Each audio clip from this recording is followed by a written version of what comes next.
বাবলু, আমি managing director Ananta companies and also Ananta garments. আমাদের company 1992 সালে এস্টাবলিশ হয়েছিল এবং টিল নাও আমাদের এখানে 5টি কোম্পানি আমাদের এখানে রয়েছে। আমাদের লোক সংখ্যা আমাদের এখানে 15,000-এর মতো। পুরো সেক্টরের জন্য এত সব চ্যালেঞ্জ তৈরি হয়েছে যে আমাদের জন্য ব্যবসা পরিচালনাটা অনেক কঠিন হয়ে যাচ্ছে। সবচেয়ে প্রথম যে জিনিসটা আমাদেরকে হিট করছে সেটা হচ্ছে গ্যাস সংকট। গ্যাস সংকট আমাদের পুরো গার্মেন্টস কমিউনিটিটাকে একদম স্থবির করে দিচ্ছে। এটা দিন দিন আরও খারাপের দিকে যাচ্ছে। তো এটার যদি কোনো সমাধান না হয় তাহলে আমাদের ইন্ডাস্ট্রি একটা বড় চ্যালেঞ্জ ফেস করছে এবং এটা থেকে বেরোয় আসা কঠিন হবে। ইলেকট্রিসিটির সংকট তো আছেই, এটা আমাদের স্পেশালি আশুলিয়াতে এভরি ডে 6 থেকে 8 ঘন্টা কারেন্ট থাকে না, হুইচ ইজ মেজর এক্সপেন্সেস। আমাদের খরচ অনেক বেড়ে গেছে। তো এই দুটো জিনিস আমাদের প্রাথমিকভাবে সংকট তৈরি হচ্ছে। তাছাড়া তো অন্যান্য সংকট যেগুলো তৈরি হচ্ছে আমেরিকাতে ট্যারিফের জন্য যে ঘটনাটা ঘটছে সেটা আমাদের জন্য অনেক বড় একটা শঙ্কার কারণ হয়ে দাঁড়িয়েছে। যদিও একটা নেগোসিয়েশন চলছে এবং আমরা মনে করি যে নেগোসিয়েশনটা একটা ফ্রুটফুল দিকে যাবে এবং আমরা মনে করি যে একটা ভালো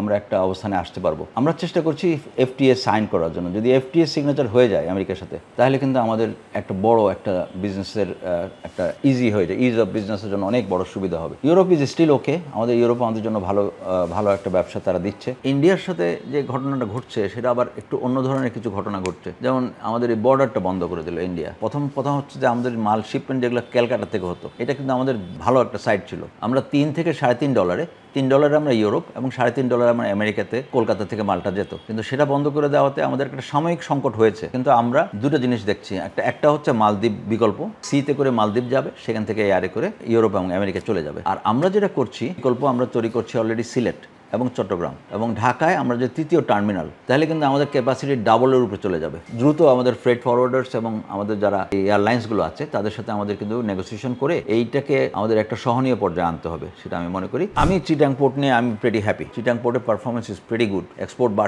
বাড়ছে, কিন্তু Chittagong port is handling pretty good এবং টাইমও অনেক কম সময় লাগে। এফিসিয়েন্সি বৃদ্ধির কারণে গভর্নমেন্ট চাচ্ছে যে বাইরের কোনো অপারেটরকে দিয়ে যদি আমরা ম্যানেজমেন্ট করতে পারি, পার্শিয়াল সবটা না, ওদেরকে দিয়ে আমরা দেখতে চাই যে ওদের পারফরমেন্স কেমন। তারা যদি ভালো পারফরমেন্স করতে পারে তখন কিন্তু আমরা বাইরের দু একটা অপারেটর আমরা থাকতে পারি এখানে। দ্যাটস নট আ প্রবলেম, এটা কোনো সমস্যা না। বড় আমাদের টার্গেটটা হচ্ছে চিটাং পোর্টকে এফিসিয়েন্ট বানানো। আমি মনে করি চিটাং পোর্ট ইজ যথেষ্ট এফিসিয়েন্ট। বাইরের ম্যানেজমেন্ট এসে তারা যদি আমাদেরকে নতুন কিছু শেখাতে পারে অসুবিধা কি, আমরা কিন্তু শিখবো। ওদেরকে 1 টার্ম 2 টার্ম তারা থাকবে, তারপরে তারা চলে যাবে, এরপর আমরা নিজেরাই করবো। আমাদের তো শেখারও একটা ব্যাপার আছে। Chittagong port as it is আমি মনে করি আগের থেকে যথেষ্ট এফিসিয়েন্ট আছে। 100 বিলিয়ন গেলে তো চিটাং পোর্ট এই মুহূর্তে কোনোভাবেই সম্ভব না। চিটাং পোর্ট 100 বিলিয়ন না, মানে আমার গ্র্যাজুয়ালি বাড়বে। তো আমাদের নেক্সট বড় একটা ডেস্টিনেশন হচ্ছে আমাদের মংলা আমাদের জন্য ভালো একটা বিকল্প এবং মংলাতে অলরেডি আমাদের ট্রায়াল শিপমেন্ট হয়ে গেছে। Mongla is very much possible. Mongla port is ওদের infrastructure little bit of weak আছে, সেটা যদি ঠিক হয়ে যায় Mongla can be a very good destination, আমাদের এক্সপোর্ট ডেস্টিনেশন। মংলার থেকে ভালো রকম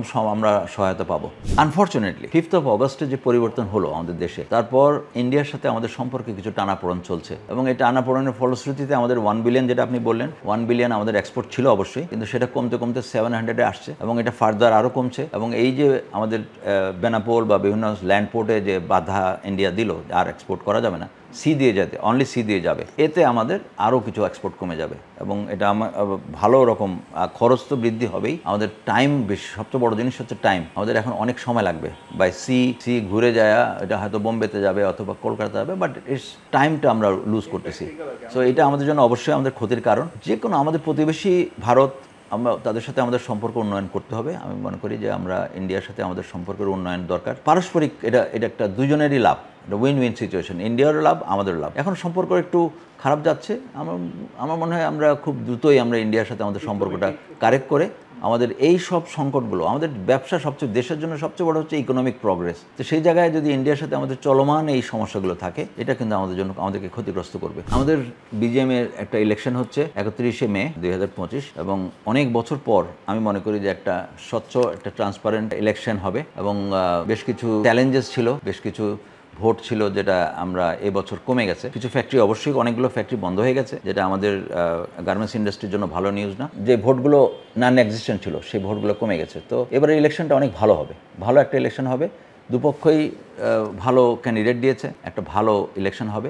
আমি সহায়ক কমিটিতে আছি এবং এর আগেও বিজেএমইতে 2007 সালে প্রথম বোর্ডে ছিলাম, 4টা বোর্ডে ছিলাম এবং মোট 11 বছর আমি বিজেএমইতে সার্ভ করেছি অ্যাজ ডিরেক্টর এবং এখনও আমি সহায়ক কমিটিতে আছি লাস্ট 9 মাস। আমি আমার ব্যক্তিগতভাবে আমি নিজে একটু চাই যে ট্রেড বডির সাথে সংশ্লিষ্ট থাকতে, কিছু দিতে পারি, দেশের জন্য কিছু করতে পারি। আমার সবসময় কাজ করার খুব এবং স্পেশালি আমি সাস্টেনেবিলিটি এবং ফরেন মার্কেটে যেসব চ্যালেঞ্জেস আছে সেটা উত্তরণের জন্য আমি কাজ করতে চাই। এবছর আমি ফোরাম প্যানেলে আমি ইলেকশন করছি এবং আমার ব্যালট নম্বর হচ্ছে 5 এবং এইবার আমি আশা করি একটা ভালো ইলেকশন হবে, বাইরের কোনো চাপ থাকবে না, রাজনৈতিক কোনো চাপ থাকবে না, নিরপেক্ষ একটা সরকার আছে। এবার এই একটা পরিবেশ, সুস্থ একটা পরিবেশ অনেক দিন থেকে আমরা চাচ্ছিলাম, এবার আমরা পাচ্ছি, সেই পরিবেশটা পাচ্ছি। ইলেকশনের পরে বোর্ড গঠন হবে, তখনও আমরা একই জিনিস, কোনো রাজনৈতিক চাপ থাকবে না এবং আমাদের মধ্যে যেন ওই টেন্ডেন্সিটা না থাকে যে আমি একটা পদে থাকবো, ভাইস প্রেসিডেন্ট হব, এরপরে আমার লাইসেন্স, আমি একটা এমপি হব বা আমি একটা রাজনৈতিক পদ দখল করব। এই জিনিসগুলো যদি আমার মধ্যে না থাকে, আমার যদি মনে হয় যে আমি ট্রেডের স্বার্থে আমি কাজ করব, ইন দ্যাট কেস আমি মনে হয় যে আমি ভালো একটা বোর্ডটা সুন্দর এবং সুস্থভাবে বোর্ডটা চলতে পারবে। অনেকগুলো চ্যালেঞ্জ আছে, শ্রমিকদের সাথে আমাদের সম্পর্ক উন্নয়ন, যেটা একটা সবচেয়ে বড় দরকার। এটা আমাদের রেগুলার ভালো একটা ইলেক্টেড বোর্ড থাকলে এই শ্রমিকদের সাথে আমাদের একটা চলমান একটা সবসময় একটা সংকট থাকে, এই সংকট উত্তরণে আমাদের কাজ করতে হবে। এসএমই গুলো নিয়ে সমস্যা, স্মল অ্যান্ড মিডিয়াম এন্টারপ্রাইজ, এইগুলোতে অনেকগুলো ওরা খুব কষ্ট হয়। এসএমই গুলো ব্যাংক থেকে সাপোর্ট পায় না, ইভেন সব জায়গায় তারা একটা বাধাগ্রস্ত, কাস্টমস, চিরাং পোর্ট, সব জায়গায় এসএমই গুলো বাধার সম্মুখীন হচ্ছে। তো আমরা দরকার এসএমই গুলোকে সার্ভাইভ করার জন্য আমাদের বোর্ডগুলো কাজ করা দরকার এবং এগুলো সবকিছুই সম্ভব হবে যদি আমি সরকার আমাদের উপরে কখনো কোনো চাপ প্রয়োগ না করে।